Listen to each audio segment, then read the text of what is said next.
27 अक्टूबर महान स्वाधीनता सेनानी, क्रांतिकारी और पत्रकार ब्रह्म बांधव उपाध्याय की पुण्यतिथि है। उनका जन्म 11 फरवरी 1861 को पश्चिम बंगाल के हुगली जिले के खानान गांव में हुआ था।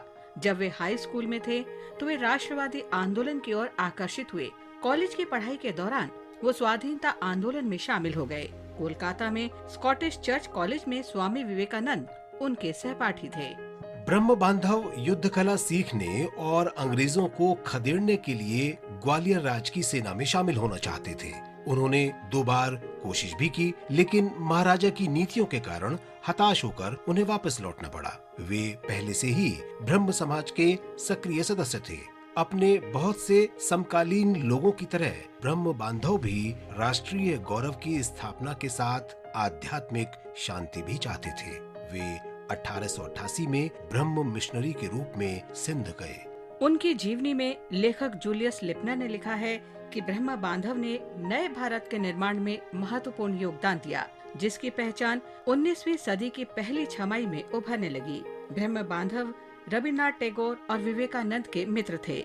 लिपनर के अनुसार विवेकानंद ने क्रांति की ज्वाला प्रज्वलित की, ब्रह्म बांधव ने इस ज्वाला को और तेज किया, उसकी रक्षा की और बलिदान दिया। ब्रह्म बांधव ने बंगाली अखबार संध्या का संपादन किया और अंतिम सांस तक इसके संपादक रहे।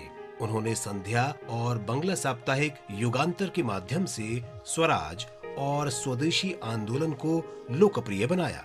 उन्होंने ब्रिटिश उपनिवेशवाद और यूरोपीय सांस्कृतिक आधिपत्य के खिलाफ सोफिया में अंग्रेजी भाषा में भी लेख लिखे।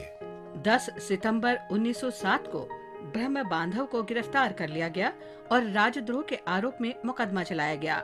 ब्रह्म बांधव ने अदालत में अपने बचाव से मना कर दिया। इसके बाद 23 सितंबर 1907 को बैरिस्टर चितरंजन दास के माध्यम से अदालत में उनका बयान जमा कराया गया।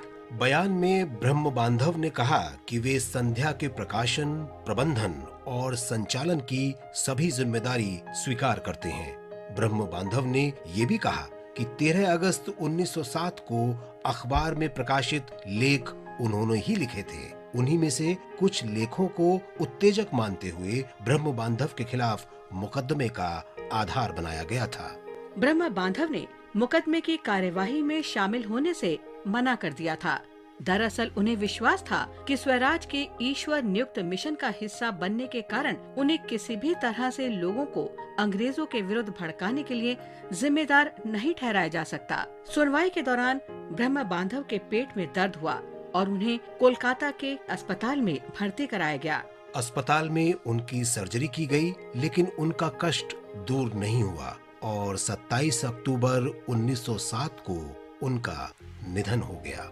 महज 46 वर्ष के जीवन में ब्रह्म बांधव उपाध्याय ने विदेशी प्रभुत्व के विरुद्ध स्वतंत्रता संघर्ष में सच्चे मन से भाग लिया। 27 अक्टूबर क्रांतिकारी स्वाधीनता सेनानी जतिंद्र नाथ दास की जयंती भी है।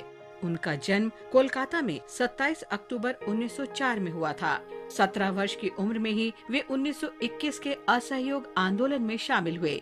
लाहौर षड्यंत्र केस के संबंध में 14 जून 1929 को उन्हें अंग्रेजों ने गिरफ्तार कर लिया।